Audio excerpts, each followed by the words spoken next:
Chapter 1. The Worst Kind of Luck. He was an old man who fished alone in a skiff in the Gulf Stream, and he had gone 84 days without catching a fish.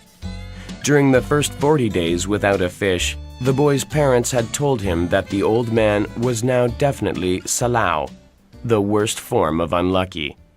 The boy's parents had ordered him to go in another boat, which caught 3 good fish the first week. It made the boy sad to see the old man come back each day with his skiff empty. He always went down to help him carry the lines, or the gaff and harpoon, and the sail patched with flour sacks, so that when it was furled it looked like the flag of permanent defeat. The old man was thin and gaunt with deep wrinkles on the back of his neck and deep scars on his hands from handling lines of heavy fish. The dark spots of the benign skin cancer that the tropical sun brings were on his cheeks. His scars were as old as forgotten memories. Everything about him was old except his eyes. They were the same color as the sea and were cheerful and undefeated. "Santiago," the boy said to him, "I could go with you again. We've made some money." The old man had taught the boy to fish, and the boy loved him. "No," the old man said. "You're with a lucky boat. Stay there." "But remember how you went 87 days without fish, and then we caught big ones every day for 3 weeks." "I remember," the old man said. "I know you did not leave me because you doubted." "It was Papa who made me leave. I am a boy and I must obey him." "I know," the old man said. "He hasn't much faith." "No, but we have, haven't we?" "Yes. Can I offer you a beer on the terrace, and then we'll take the stuff home?" "Why not?" the old man said. "Between fishermen."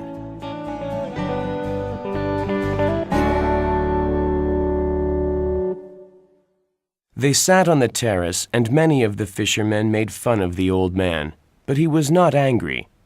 The older fishermen looked at him and were sad, but they did not show it. The successful fishermen of that day had already butchered their marlin and carried them to the ice truck that would take them to the market in Havana. Those who had caught sharks had taken them to the shark factory on the other side of the cove. When the wind came from the east, a smell came from the shark factory. "Santiago," the boy said. "Yes," the old man said. He was thinking of many years ago. "Can I go out and get sardines for you tomorrow?" "No. Go and play baseball. I can still row and Rogelio will throw the net." "I would like to go. If I cannot fish with you, I would like to serve in some way." "You bought me a beer," the old man said. "You are already a man." "How old was I when you first took me in a boat?" 5, and you were nearly killed when I brought the fish in too green, and it nearly destroyed the boat. Can you remember? "I can remember the tail slapping and the noise of the clubbing." "Can you really remember that?" "I remember everything from when we went together." The old man looked at him with his confident, loving eyes. "If you were my boy, I'd take you out," he said. "But you are your father's and your mother's, and you are in a lucky boat." "May I get the sardines? I know where I can get 4 baits, too." "I have mine left from today." "Let me get 4 fresh ones." "1," the old man said. His hope and his confidence had never left him. "2," the boy said. "2," the old man agreed. "You didn't steal them?" "I would," the boy said, "but I bought these." "Thank you," the old man said. "Tomorrow is going to be a good day with this current." He was too simple to wonder when he had attained humility, but he knew it carried no loss of pride. "Where are you going?" the boy asked. "Far out. I want to be out before it is light." "Are you strong enough now for a truly big fish?" "I think so, and there are many tricks." "Let us take the stuff home," the boy said, "so I can get the cast net and go after the sardines." They picked up the things from the boat. The old man carried the mast on his shoulder, and the boy carried the wooden box with the fishing gear. They walked to the old man's shack and went in through its open door. The shack was made of the tough part of the royal palm called guano.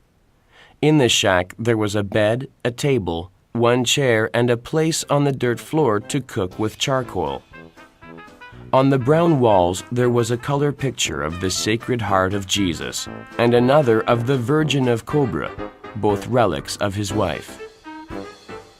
Once there had been a photograph of his wife on the wall, but he had taken it down because it had made him lonely. Now it was on the shelf in the corner under his clean shirt.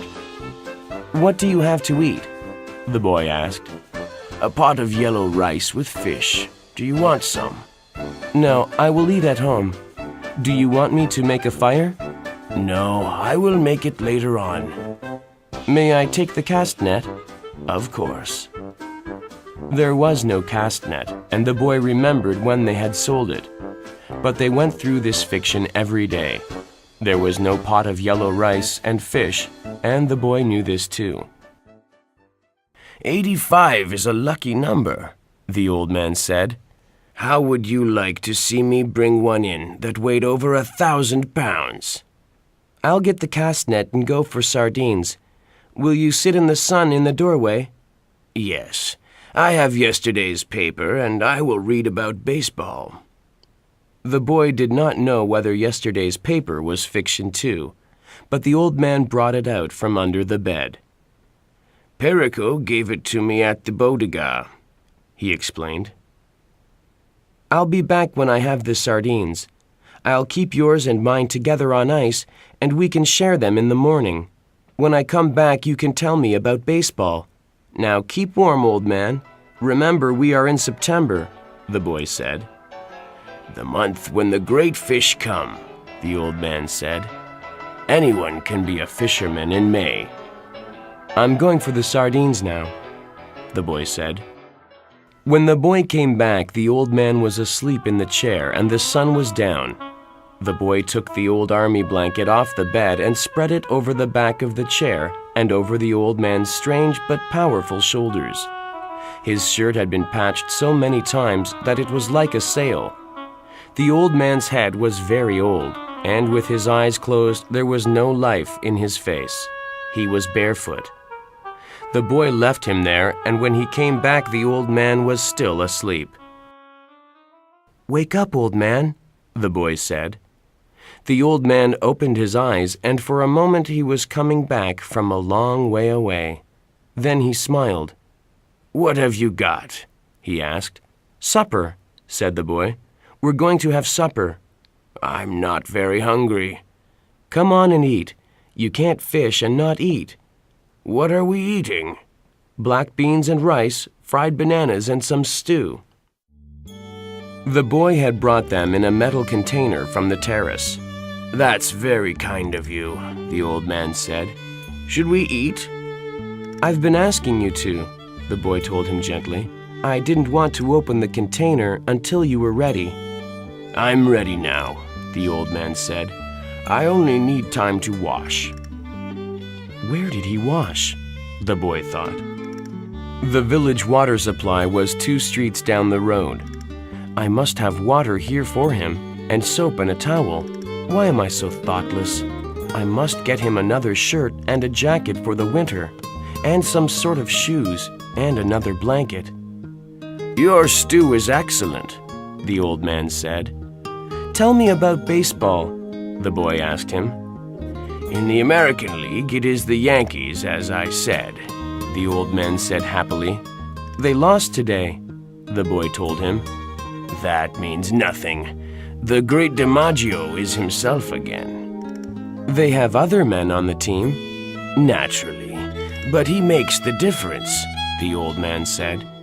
"Do you remember when he used to come to the terrace? I wanted to take him fishing, but I was too timid to ask him. Then I asked you to ask him, and you were too timid. I would like to take the great DiMaggio fishing. They say his father was a fisherman. Maybe he was as poor as we are and would understand. I used to sail on a big ship that went to Africa, and I have seen lions on the beaches in the evening. I know. You told me. Should we talk about Africa or about baseball? Baseball. Tell me about the great John Jota McGraw, the boy said. He used to come to the terrace sometimes in the older days, but he was rough and harsh-spoken when he drank too much. Who is the greatest manager really, Luke or Mike Gonzalez? I think they are equal. And the best fisherman is you? No, I know others that are better. Que va, the boy said. There are many good fishermen and some great ones, but there is only you. Thank you. You make me happy. I hope no fish will come along so great that he will prove us wrong. There is no such fish if you are still strong as you say. I may not be as strong as I think, the old man said, but I know many tricks, and I have resolution.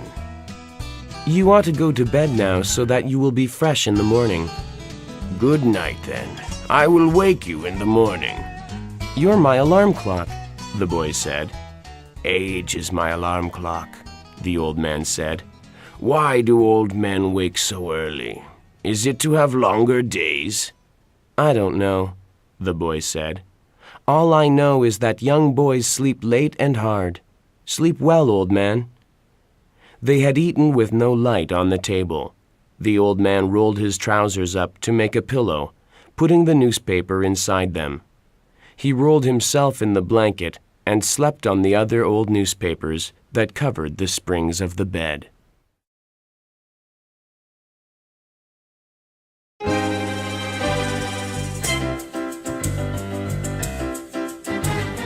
Chapter 2. Far Out to Sea.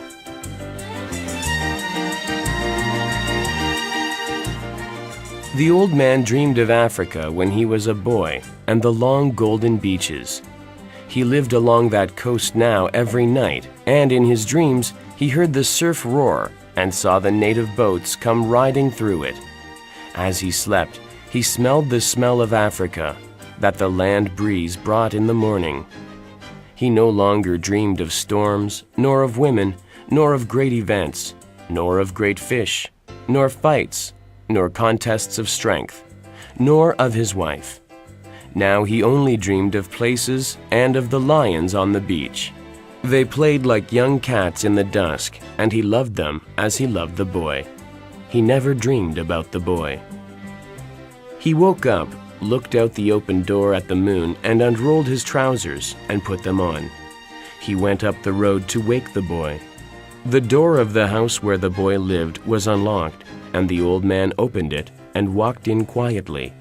He took hold of the boy's foot gently and held it until the boy woke and turned and looked at him. The old man nodded, and the boy took his trousers from the chair by the bed and, sitting on the bed, pulled them on. The old man went out the door, and the boy came after him. He was sleepy, and the old man put his arm across his shoulders and said, I am sorry. Que va, the boy said. It is what a man must do.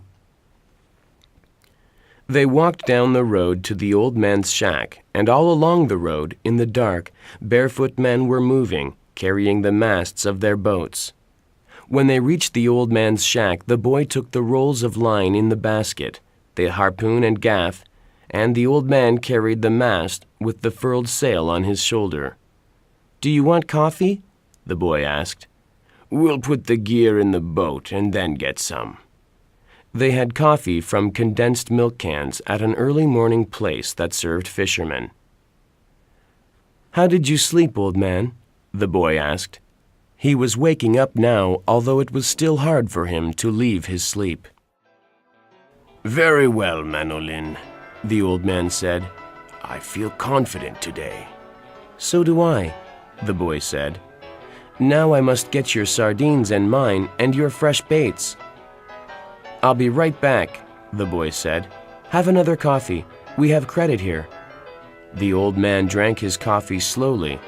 It was all he would have all day, and he knew that he should drink it.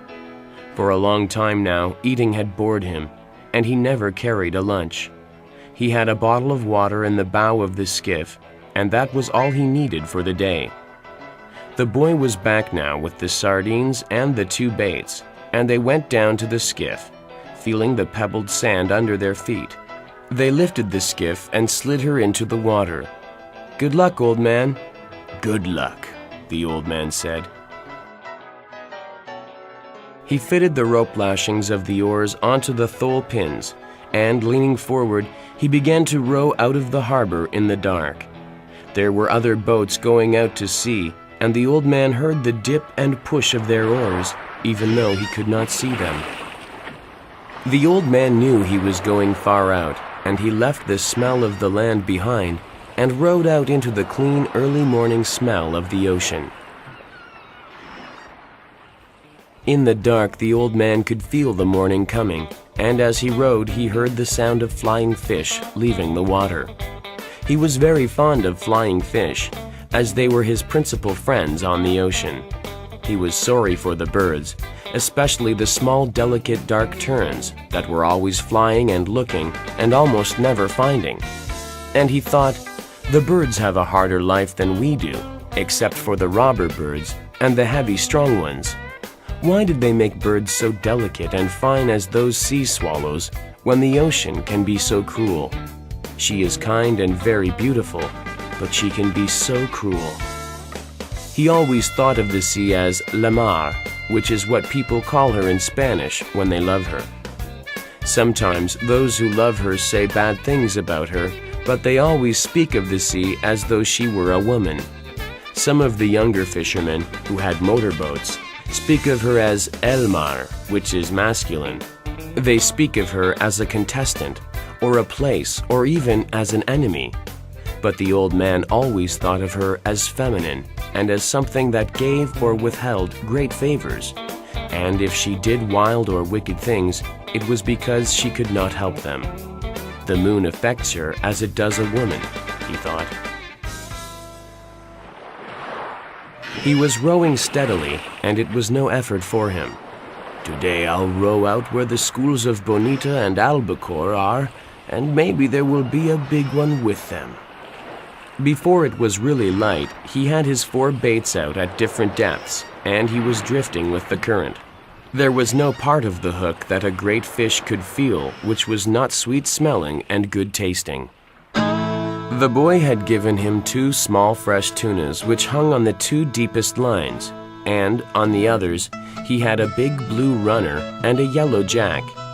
Each line was as thick as a big pencil and was looped onto a stick so that any pull or touch on the bait would make the stick dip.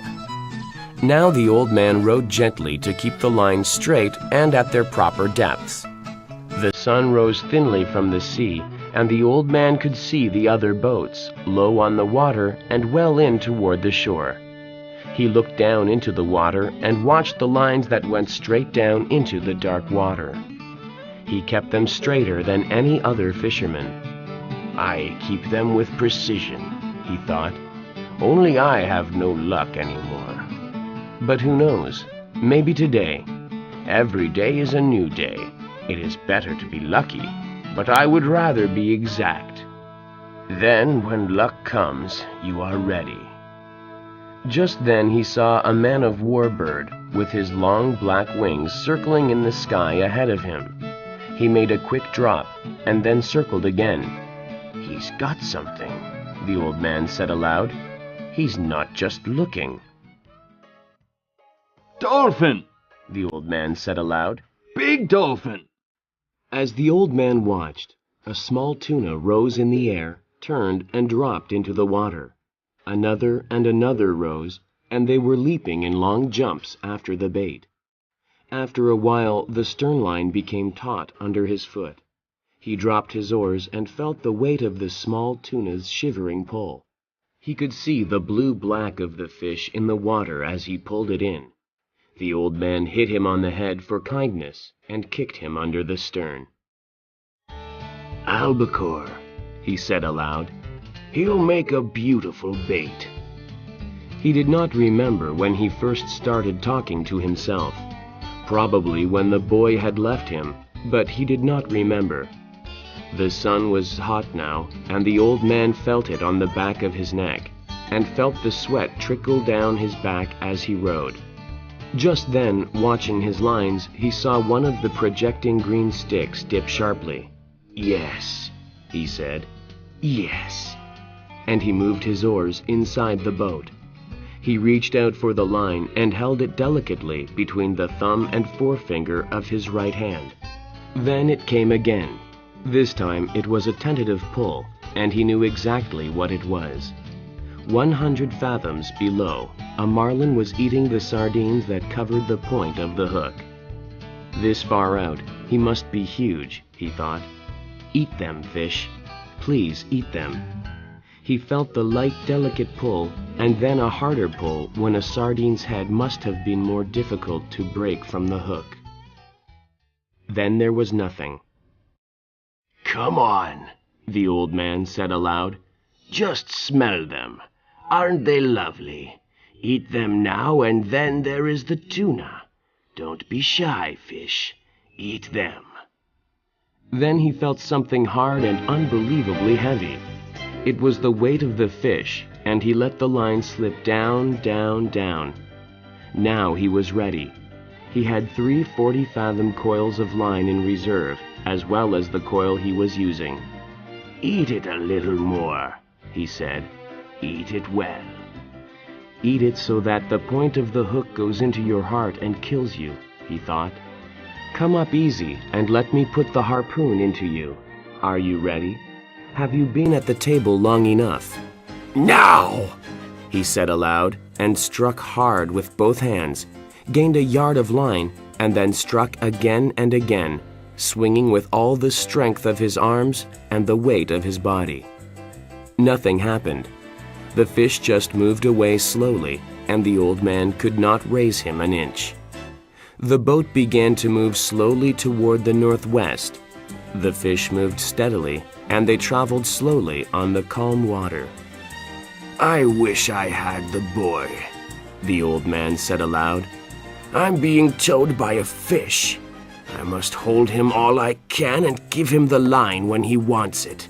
Thank God he is traveling and not going down.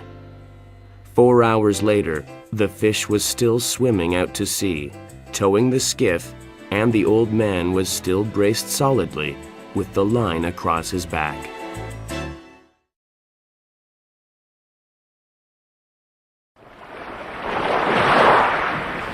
Chapter 3. The Battle Begins.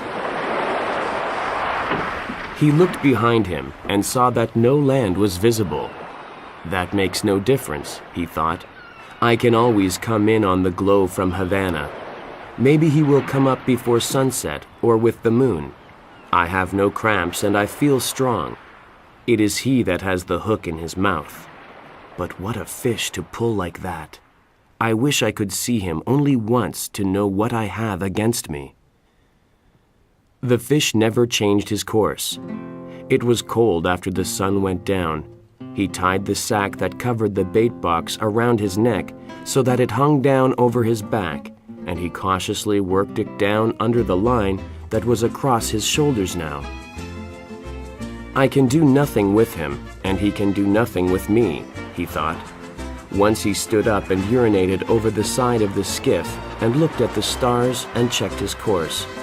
They were moving more slowly now, and the glow of Havana was not so strong, so he knew the current must be carrying them eastward. I wonder how the baseball came out in the Grand Leagues today, he thought. It would be wonderful to do this with a radio. Think of what you are doing. You must do nothing stupid. Then he said aloud, I wish I had the boy to help me and to see this. No one should be alone in their old age, he thought, but it is unavoidable. I must remember to eat the tuna before he spoils, in order to keep strong. Remember, you must eat him in the morning, he said to himself. During the night, Two porpoise came around the boat, and he could hear them rolling and blowing. "They are good," he said. "They play and make jokes and love one another. They are our brothers, like the flying fish." Then he began to pity the great fish that he had hooked. "He is wonderful and strange, and who knows how old he is," he thought. "Never have I had such a strong fish, nor one who acted so strangely. Perhaps he is too wise to jump. He could ruin me by jumping. But what a great fish he is, and what he will bring in the market if the flesh is good. He took the bait like a male, and he pulls like a male, and his fight has no panic in it. I wonder if he has any plans, or if he is just as desperate as I am." "I wish the boy were here," he said aloud, and settled himself against the bow and felt the strength of the great fish through the line he held across his shoulders. My choice was to go out to find him beyond all people in the world. Now we are joined together, and no one to help either one of us. The fish made a surge that pulled him down on his face and made a cut below his eye. The blood ran down his cheek a little way, but it coagulated and dried before it reached his chin, and he worked his way back to the bow and rested against the wood. I wonder why he made that surge, he thought. The wire must have slipped on the great hill of his back. Certainly his back cannot feel as bad as mine does, but he cannot pull this skiff forever, no matter how great he is. "Fish," he said softly aloud, "I'll stay with you until I am dead." When the sun had risen further, the old man realized that the fish was not getting tired. There was only one favorable sign. The slant of the line showed he was swimming at a lesser depth. That did not mean that he would jump, but he might. "God, let him jump," the old man said. "I have enough line to handle him." "Fish," he said, "I love you and respect you very much, but I will kill you dead before this day ends." A small bird came toward the skiff from the north. He was a warbler, and the old man could see he was very tired. He flew around the old man's head and rested on the line. "How old are you?" the old man asked the bird. "Is this your first trip?" The bird was very tired, and he teetered on the line as his delicate feet gripped it. "Take a good rest, small bird," he said. "Then go and take your chance like any man or bird or fish." Just then, the fish gave a sudden lurch that pulled the old man down to the bow and would have pulled him overboard if he had not braced himself and given some line. The bird flew away, and he felt the line carefully with his right hand and noticed his hand was bleeding. Shifting the weight of the line to his left shoulder and kneeling carefully, he washed his hand in the ocean.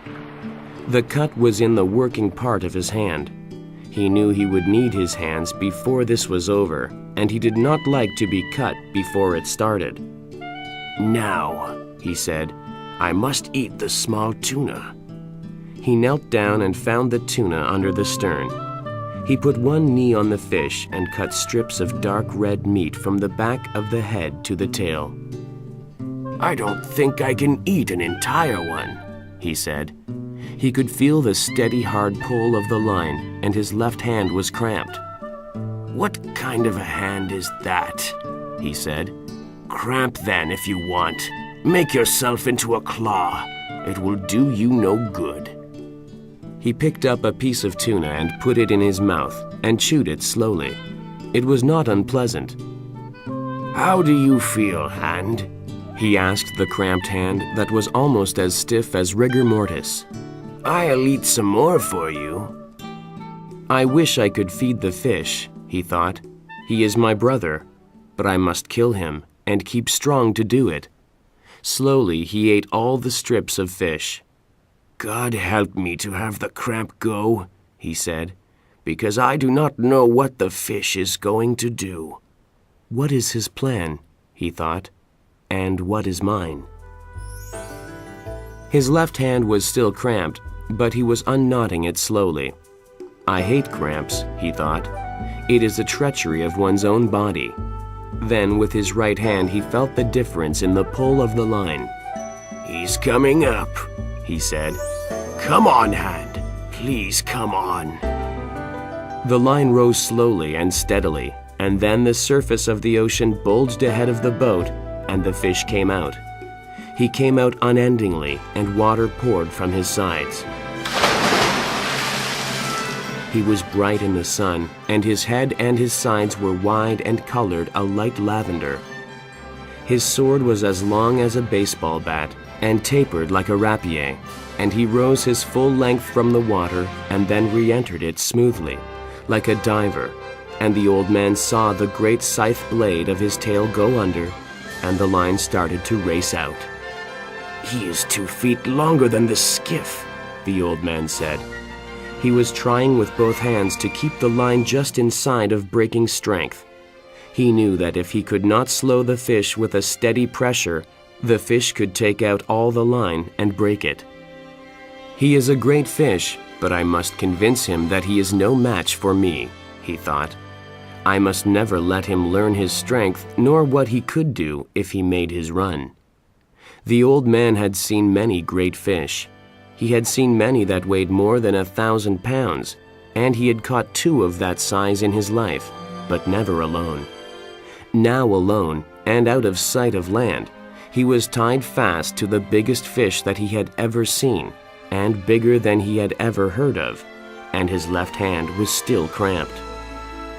"I wonder why he jumped," the old man thought. "He jumped almost as though to show me how big he was. I wish I could show him what sort of man I am, but then he would see the cramped hand." At noon, the old man's left hand was uncramped. He was comfortable but suffering, although he did not admit the suffering at all. "I am not religious," he said, "but I will say 10 Our Fathers and 10 Hail Marys so that I can catch this fish. And I promise to make a pilgrimage to the Virgin Cobra if I catch him. Christ, I did not know he was so big." "I'll kill him, though," he said, "in all his greatness." Although it is unjust, he thought, but I will show him what a man can do and what a man endures. "I told the boy I was a strange old man," he said. "Now is when I must prove it." The 1,000 times that he had proved it meant nothing. Now he was proving it again. "If you're not tired, fish," he said aloud, "you must be very strange." He felt very tired now, and he tried to think of other things. He thought of the big leagues, and he knew the Yankees of New York were playing the Tigers of Detroit. "This is the second day that I do not know the result of the Juegos," he thought. "But I must have confidence, and I must be worthy of the great DiMaggio, who does all things perfectly." Do you believe the great DiMaggio would stay with a fish as long as I will stay with this one? He thought. I am sure he would, and more, since he is young and strong. Also, his father was a fisherman.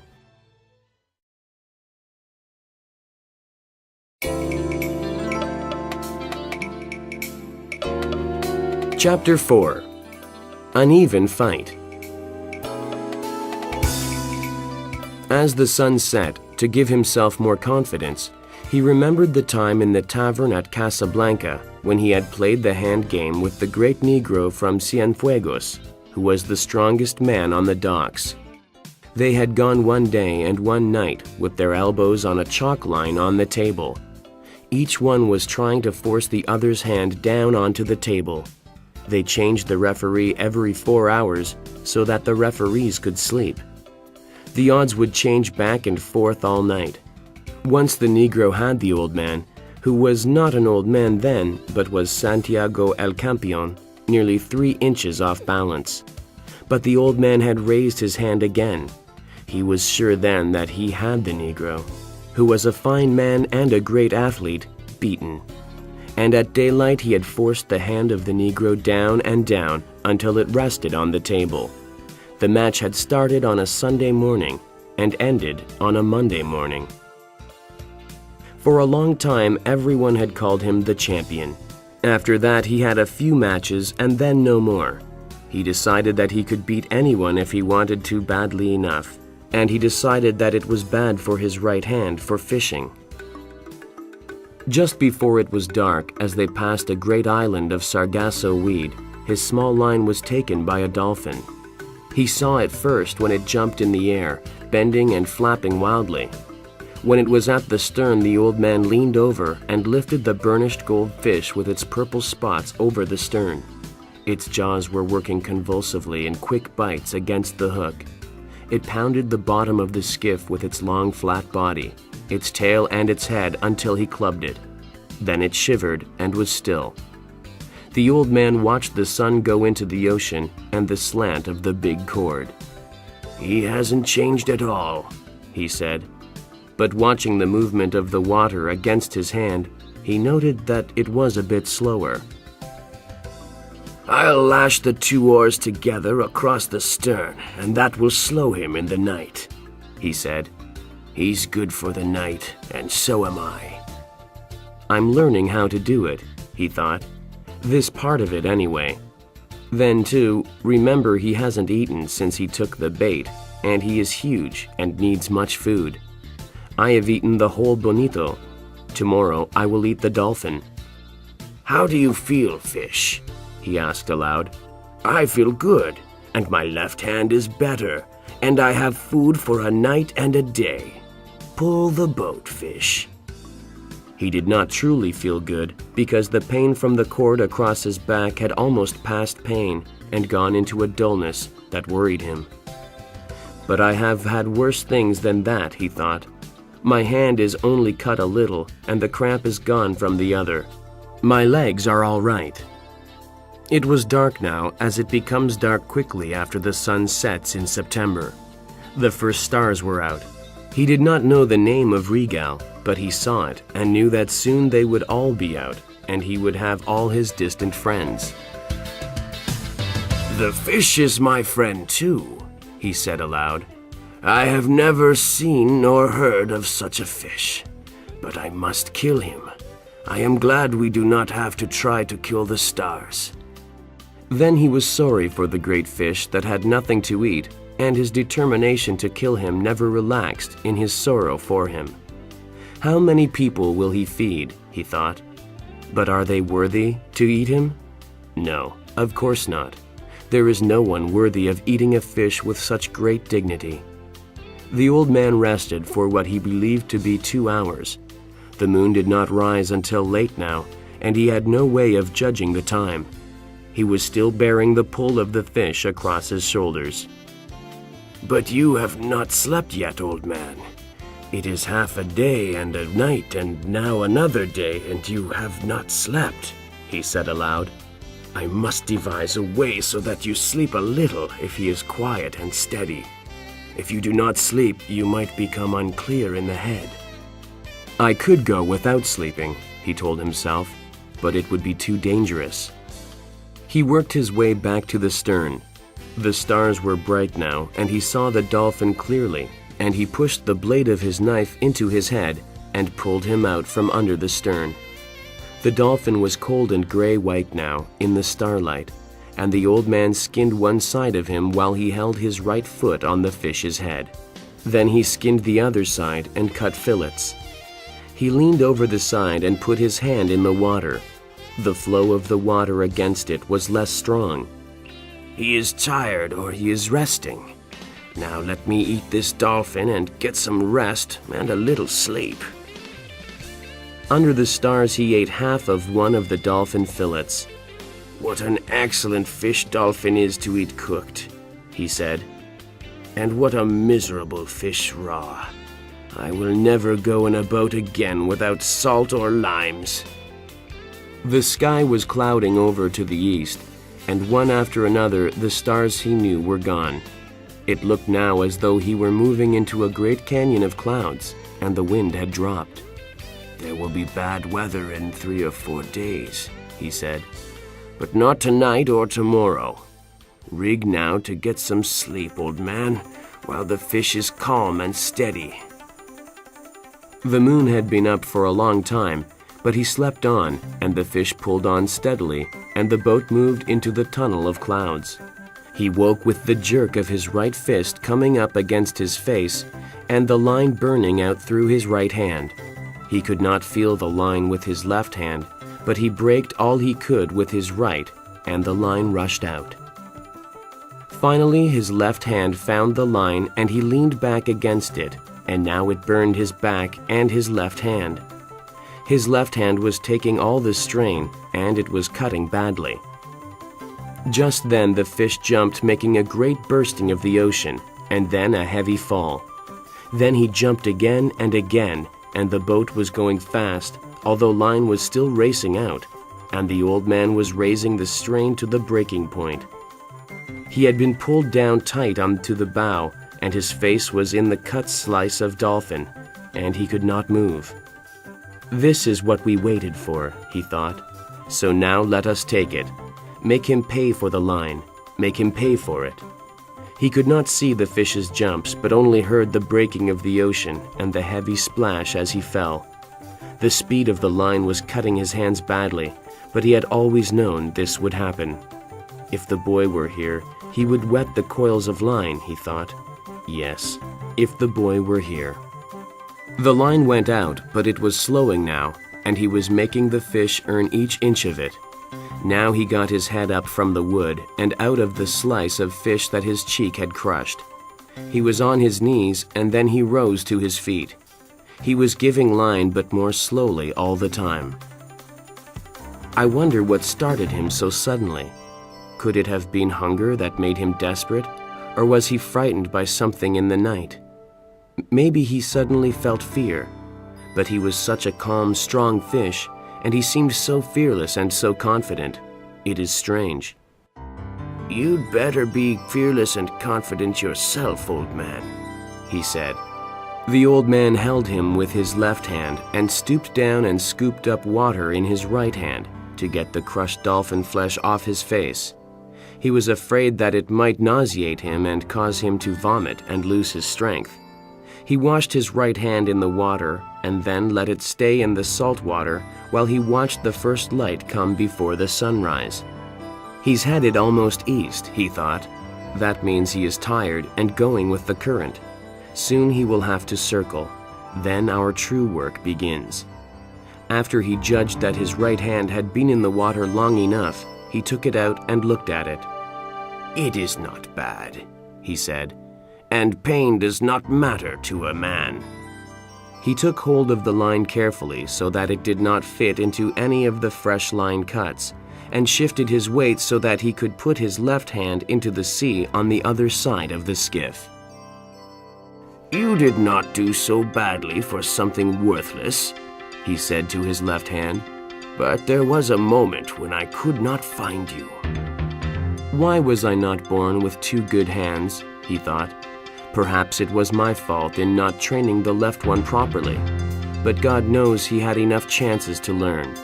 He did not do so badly in the night though, and he has cramped only once. If he cramps again, let the line cut him off. The sun was rising for the third time since he had set out to sea, when the fish started to circle. "It is a very big circle," he said, "but he is circling." I must hold all I can, he thought. The strain will shorten his circle each time. Perhaps in an hour I will see him. Now I must convince him, and then I must kill him. But the fish kept on circling slowly, and the old man was wet with sweat and tired deep into his bones 2 hours later. But the circles were much shorter now, and from the way the line slanted he could tell the fish had risen steadily while he swam. For an hour the old man had been seeing black spots before his eyes, and the sweat salted his eyes and salted the cut under his eye and on his forehead. He was not afraid of the black spots. Twice, though, he had felt faint and dizzy, and that had worried him. "I cannot fail and die on a fish like this," he said. "Now that I have him coming so beautifully, God help me endure. I'll say 100 Our Fathers and 100 Hail Marys, but I cannot say them now. Consider them said, he thought. I'll say them later. Just then he felt a sudden banging and jerking on the line he held with his two hands. It was sharp and heavy. He is hitting the wire with his sword, he thought. He may jump, and I would rather he circled now. The jumps were necessary for him to take air, but after that each jump can widen the opening of the hook wound, and he can throw the hook. Don't jump, fish, he said. Don't jump. The fish hit the wire several times more, and each time the old man gave up a little line. After a while the fish stopped beating at the wire and started circling slowly again. The old man was gaining line steadily now, but he felt faint again. He lifted some seawater with his left hand and put it on his head. Then he put more on and rubbed the back of his neck. I have no cramps, he said. He'll be up soon and I can last. You have to last. Don't even speak of it. He kneeled against the bow and for a moment slipped the line over his back again. I'll rest now while he circles and then stand up and work on him when he comes in, he decided. I'm more tired than I have ever been, he thought, and now the trade wind is rising. But that will be good to take him in with. The sea had risen considerably, but it was a fair weather breeze, and he had to have it to get home. I'll just steer south and west, he said. A man is never lost at sea, and it is a long island. It was on the third turn that he saw the fish for the first time. He saw him first as a dark shadow that took so long to pass under the boat that he could not believe its length. No, he said. He can't be that big. But he was that big, and at the end of this circle he came to the surface only 30 yards away, and the man saw his tail out of the water. It was higher than a big scythe blade, and a very pale lavender above the dark blue water. As the fish swam just below the surface, the old man could see his huge bulk and purple stripes. His dorsal fin was down and his huge pectorals were spread wide. Then the old man could see the fish's eye. The old man was sweating now, but from something else besides the sun. On each placid turn the fish made, he was gaining line, and he was sure that in 2 turns he would have a chance to get the harpoon in.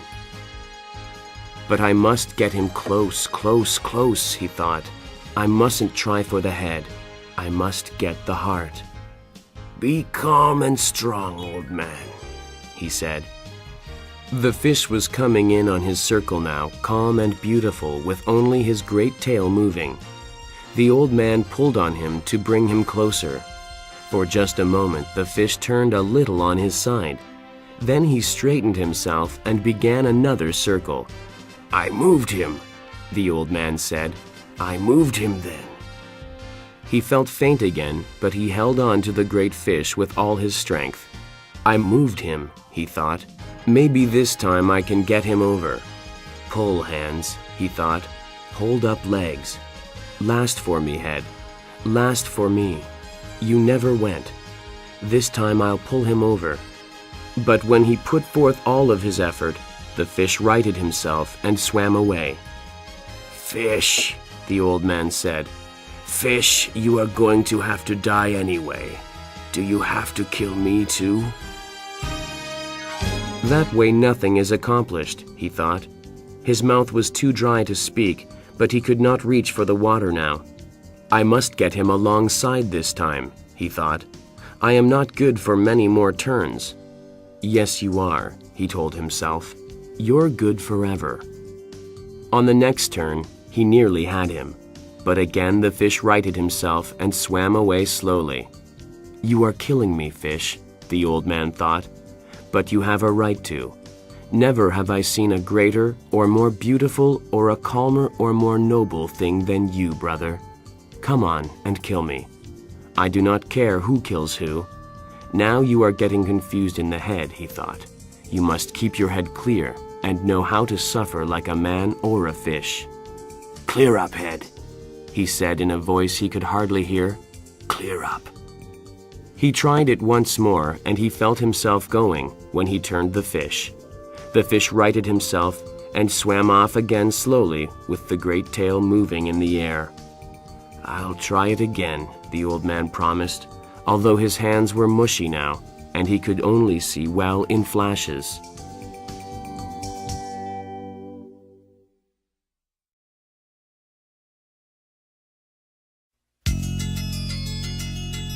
Chapter 5.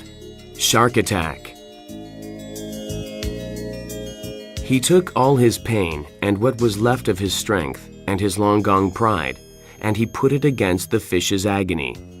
The fish came over onto his side and swam gently and started to pass the boat. The old man dropped the line and put his foot on it and lifted the harpoon as high as he could and drove it down with all his strength into the fish's side, just behind the great chest fin. He felt the iron go in, and he leaned on it and drove it further, and then pushed all his weight after it. Then the fish came alive, with his death in him, and rose high out of the water, showing all his great length and width, and all his power and his beauty. He seemed to hang in the air above the old man in the skiff. Then he fell into the water with a crash. The old man felt faint and sick, and he could not see well, but he cleared the harpoon line and let it run slowly through his raw hands, and when he could see, he saw the fish was on his back with his silver belly up.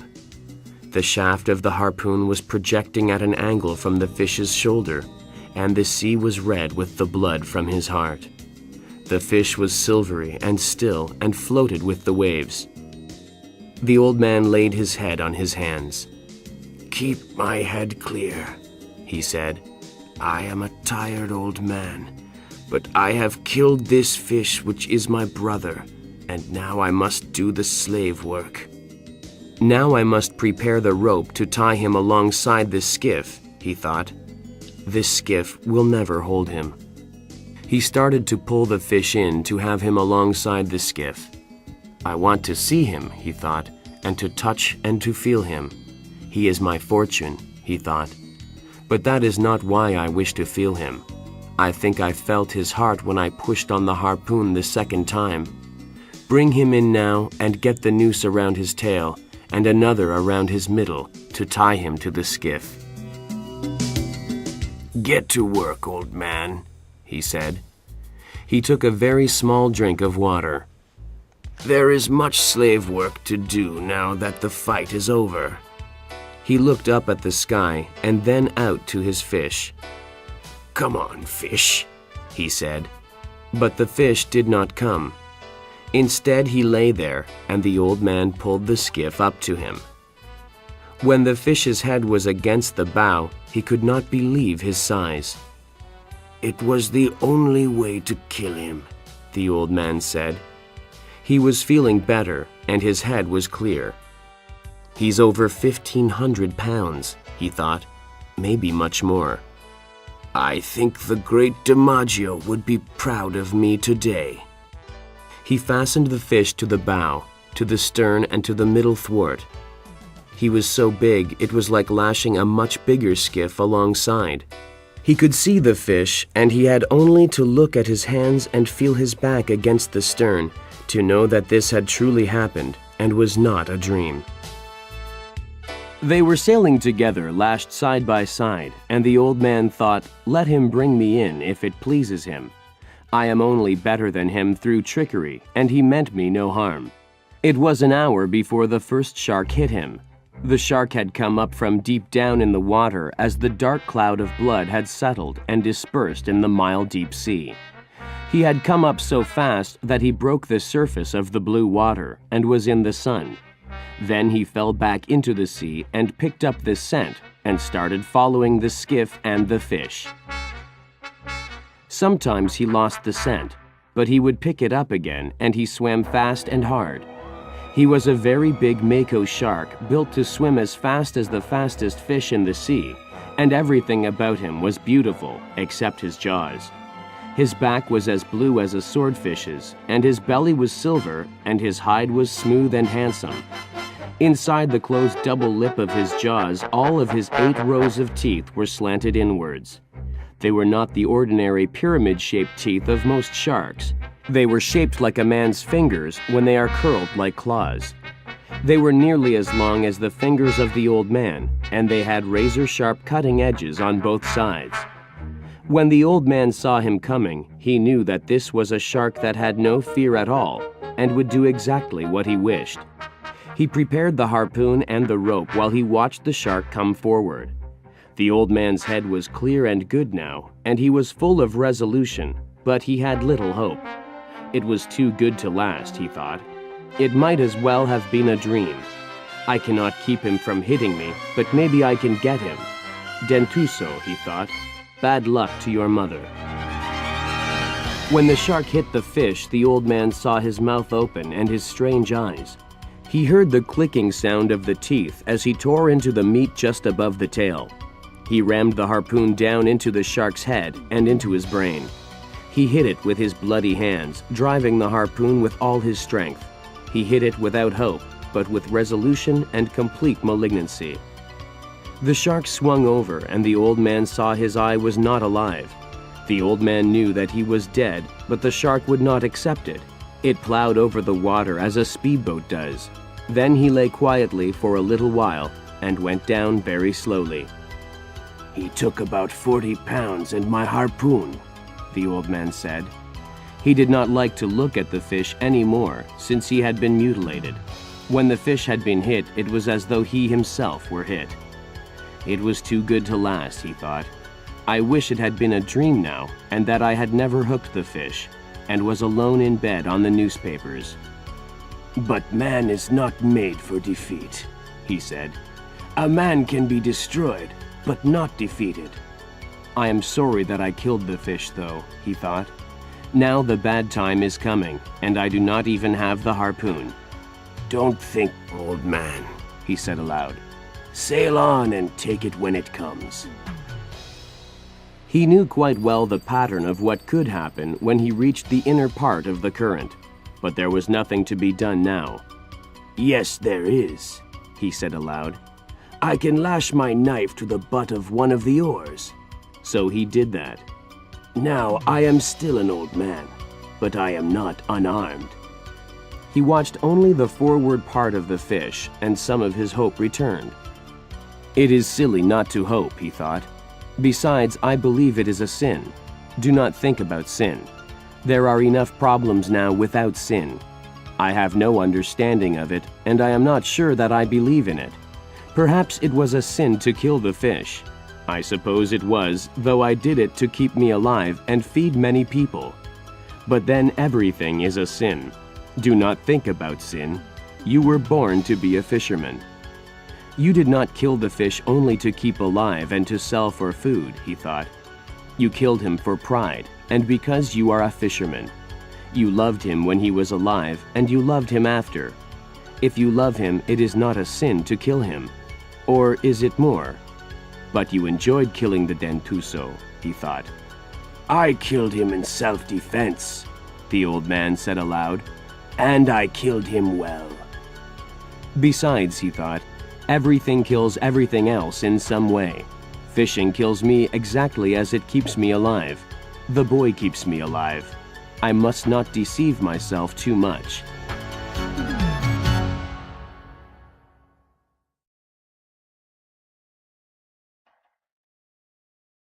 Chapter 6. The Final Battle.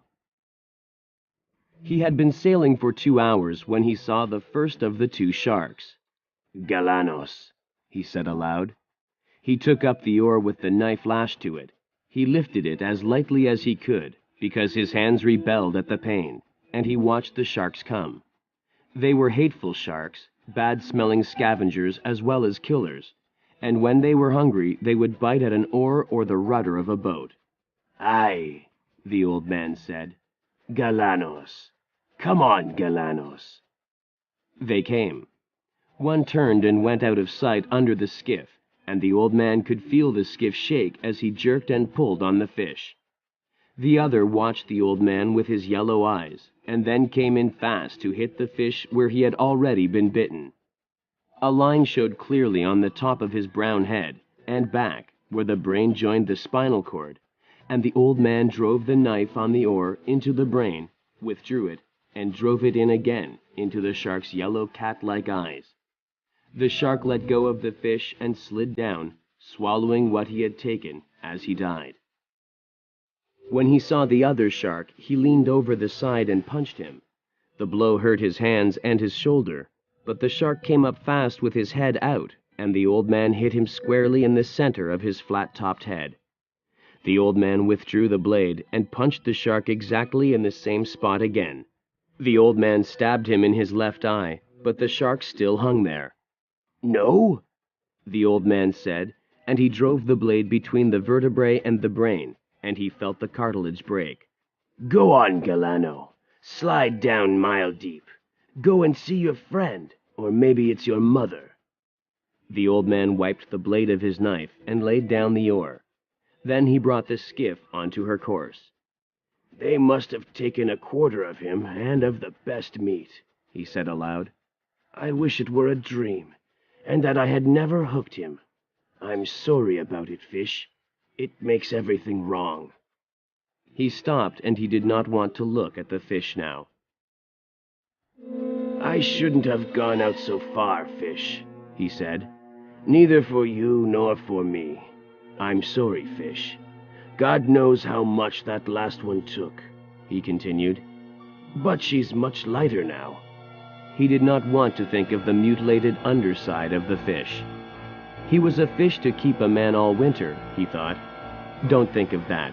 Just rest and try to get your hands in shape to defend what is left of him. The next shark that came was a single shovel nose. He came like a pig to the trough, if a pig had a mouth so wide that you could put your head in it. The old man let him hit the fish, and then drove the knife on the oar down into his brain. But the shark jerked backwards as he rolled, and the knife blade snapped. The old man did not even watch the big shark sinking slowly in the water. "I have the gaff now," he said, "but it will do no good. I have the 2 oars and the tiller and the short club." Now they have beaten me, he thought. I am too old to club sharks to death, but I will try it as long as I have the oars and the short club and the tiller. It was getting late in the afternoon, and he saw nothing but the sea and the sky. "You're tired, old man," he said. "You're tired inside." The sharks did not hit him again until just before sunset. He blocked the tiller and reached under the stern for the club. It was an oar handle from a broken oar. The 2 sharks closed together, and as he saw the one nearest him open his jaws and sink them into the silver side of the fish, he raised the club high and brought it down heavy on the top of the shark's broad head. He struck the shark once more hard across the point of the nose as he slid down from the fish. The other shark now came in again with his jaws wide. The old man could see pieces of the meat of the fish spilling white from the corner of his jaws. He swung at him and hit only the head, and the shark looked at him and tore the meat loose. The old man swung the club down on him again. "Come on, Galano," the old man said. "Come in again." The shark came in, and the old man hit him as he shut his jaws. He hit him solidly and from as high up as he could raise the club. This time he felt the bone at the base of the brain, and he hit him again in the same place. The old man watched, but neither shark returned. He did not want to look at the fish. He knew that half of him had been destroyed. The sun had gone down while he had been fighting the sharks. "It will be dark soon," he said. "Then I should see the glow of Havana. If I am too far to the east, I will see the lights of one of the new beaches." He could not talk to the fish anymore, because the fish had been ruined too badly. Then something came into his head. "Half fish," he said. "Fish that you were. I am sorry that I went too far out. I ruined us both. But we have killed many sharks, you and I.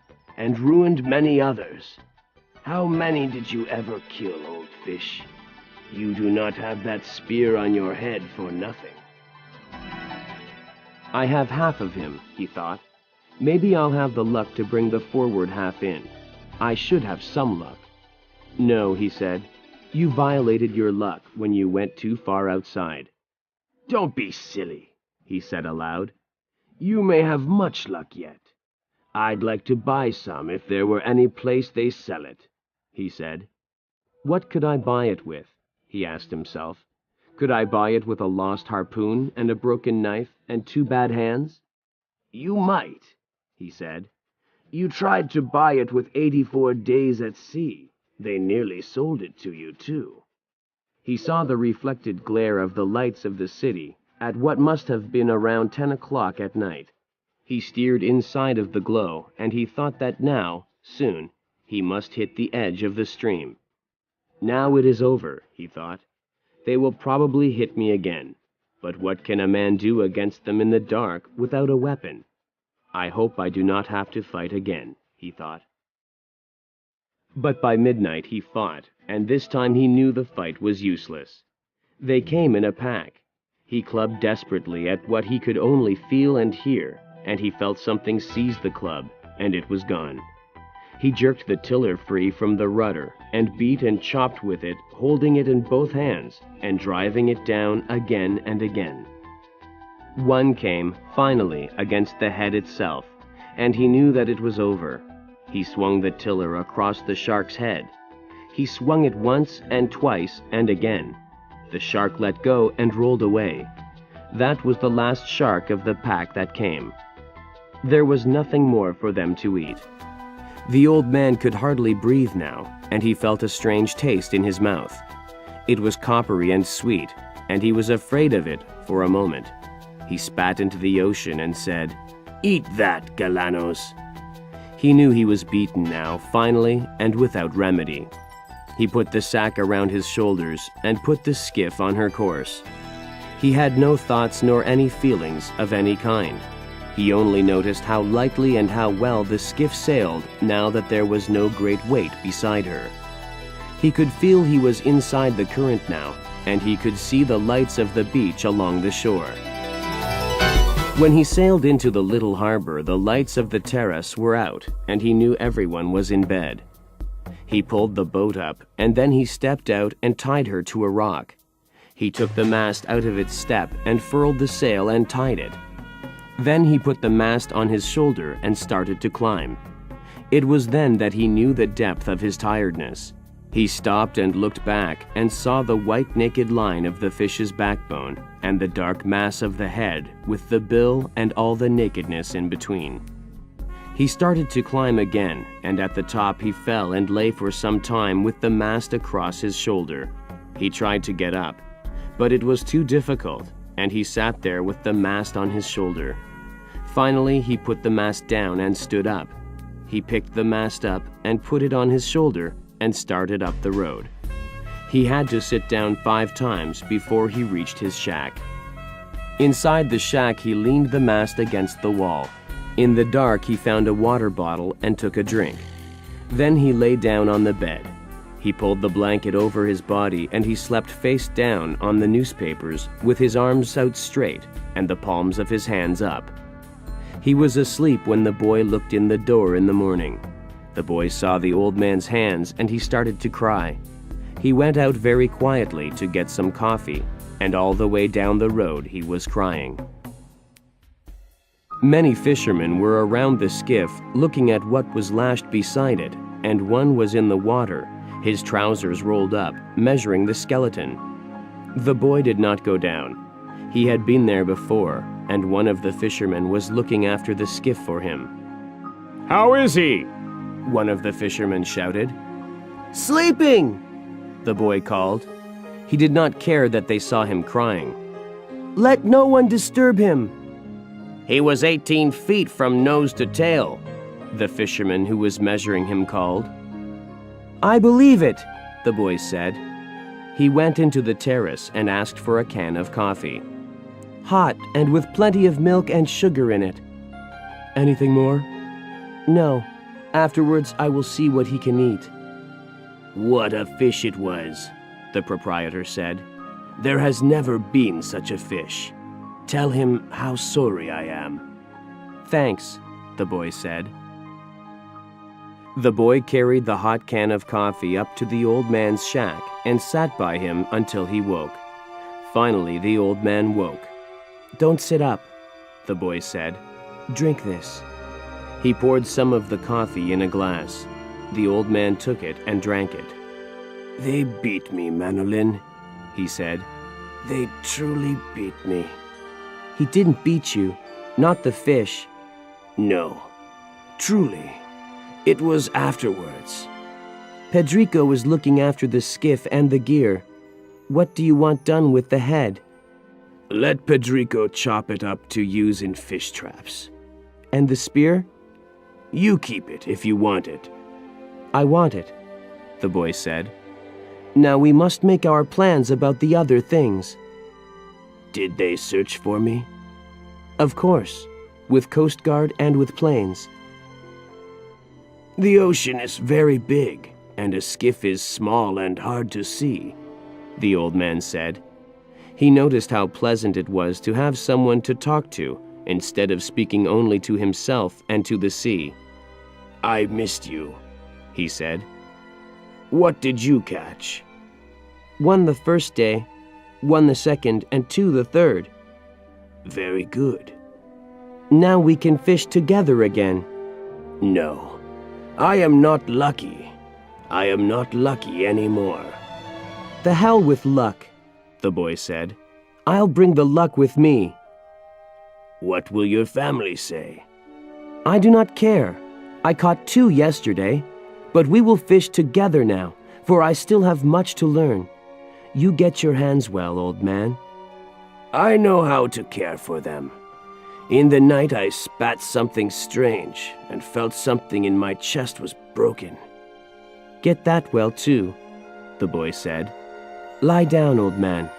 I will bring you your clean shirt and something to eat." "Bring any of the papers of the time that I was gone," the old man said. "You must get well fast, for there is much that I can learn, and you can teach me everything. How much did you suffer?" "Plenty," the old man said. "I'll bring the food and the papers," the boy said. "Rest well, old man.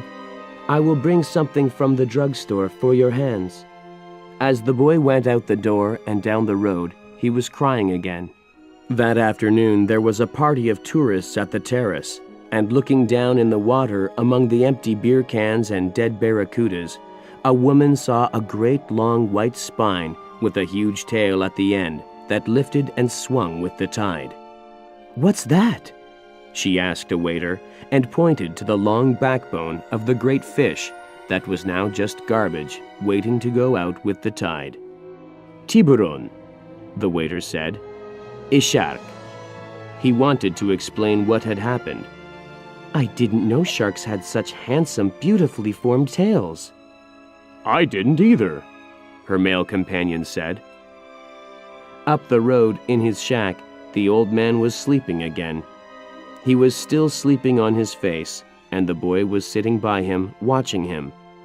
The old man was dreaming about the lions.